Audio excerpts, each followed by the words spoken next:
Well, welcome back. Thank you for staying with us. You're still watching Channels Beam, and you just heard from our online contributors stating how they feel about these elections. But taking away the attention from them, back to the studio where we have Ileo Kikewo. Thanks for coming on the program. Victor, it's nice to be here again. No. All right. So there's just been so much going on. We saw the elections. They came. It took them 3 days to conduct, collate results, and finally announce the results. But of course, the elections also came with its own fair share of drama and controversies. What would you say was the takeout for you? Well, for me, I want to believe the INEC has tried its best, even though it can do better. And I trust that at the coming elections, the arrangement and logistics that has been put in place would have been improved upon. But I feel that Channels has done its best as regards Thank you very logistics. Much. Thank you very much. All right. So then, what would you say? I mean, because some complaints kept coming in, from some politicians. Do you agree with them? Well, to a large extent, I would agree with them. But as regards the card reader, to be specific, I know this is the first time we are using such a thing. In fact, a lot of people were against it initially, but it was allowed, and of course it failed. It failed in several places. Even though INEC has told us that it failed at just 300 polling units or thereabouts, but I feel that is still not enough. At the end of the day, we still have to revert to manual verification of the real voters. And the truth is, once you revert to that, it always creates chances for us, for those who want to rig elections, to rig. So I think we can improve upon this to make sure that the system is fail-proof. So what do you say? What do you think of the process? Do you think it was free, fair, credible? Well, to what extent would you say that can be said? Well, it depends on the angle you're looking at it from, From all angles? From all angles. I want to believe it's a free and fair election, even though we got results from some places in the country late. And, of course, it gave room for suspicion. It gave room for us to think that some things actually happen in those places. But on a large scale, I think it's a free and fair election. All right. The candidates have spoken since the announcement of the results. Yes, I mean, we were made to understand that the incumbent president called to congratulate his opponent even before the results were announced. And now people are making so many calls saying he should be given a Nobel Peace Prize, he's an elder statesman, so many things. What do you think about that act? Well, I think those who are calling for an award to be given to President Goodluck Jonathan are just jesters. If he hadn't accepted defeat, it's either of two things. He would have been headed straight up to the International Criminal Court, should in case anything happens, after General Muhammadu Buhari was declared winner of the presidential elections. So there was really no choice for him. It was the normal thing for him to do. There's no big deal about it. In advanced countries where you have elections, once people lose, I mean, you lose. Is Nigeria advanced?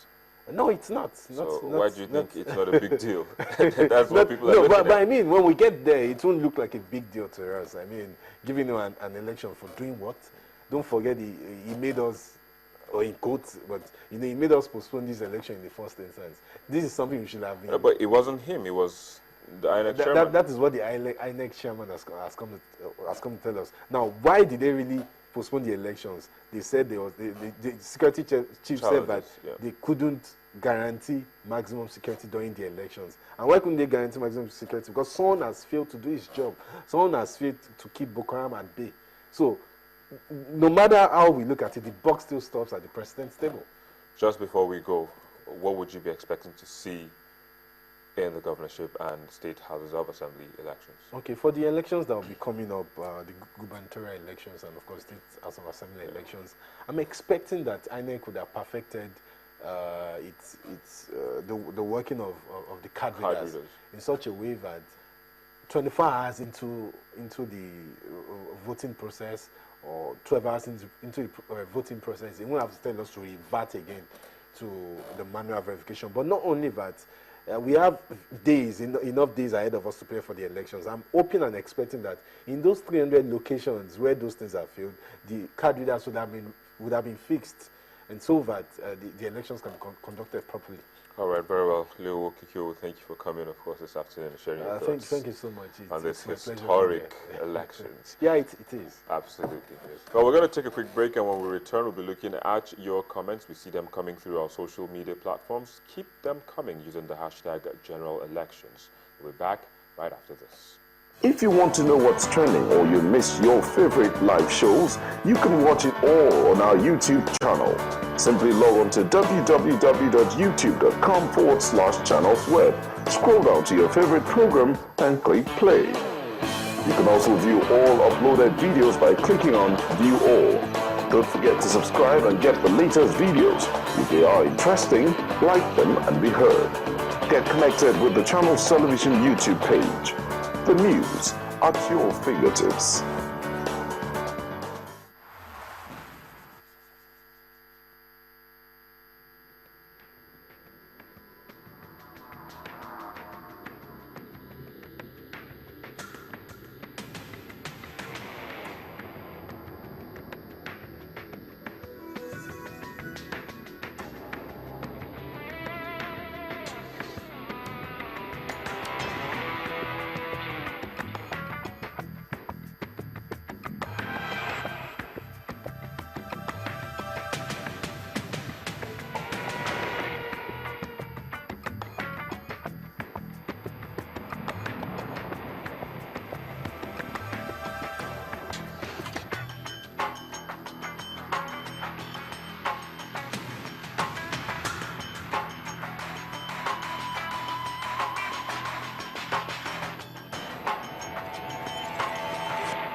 This week's top videos begin with Patrick Obahiagbon describing the state of affairs in Nigeria. The nation is in a state of political sciatica, economic radiculopathy, social Ebola, and spiritual and moral state of erebocism. And that is why the people are shouting for change. And rather than for PDP to address these issues, they are having a recourse to politics of monocracy, politics of mediocrity, politics of prebendalism, politics of mercantilism, politics encouraging on Mengistian tribalism, ethnocentric chauvinism, pestilential nepotism, and rabid ethnicism. That is what we have today. Okay, the issues that have not been addressed, and that is why people are saying that they want change in this country, and change they will get. At number 4 is the declaration of the winner of the 2015 presidential elections by the chairman of the Independent National Electoral Commission. Votes.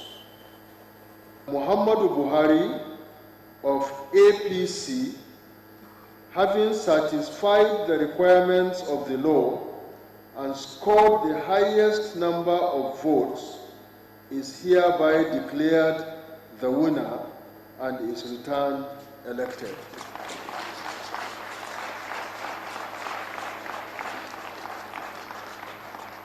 Fellow Nigerians, I thank you all for turning out en masse for the March 28 general elections.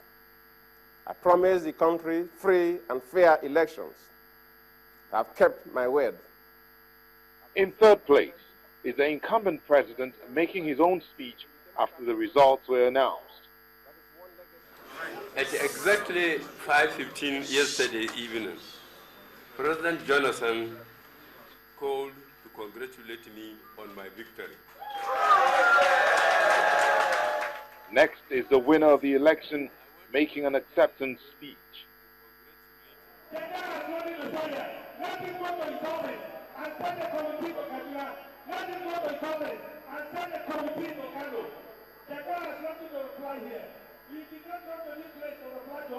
about River State before you took it. Let him go to his office. Please. We will not live here.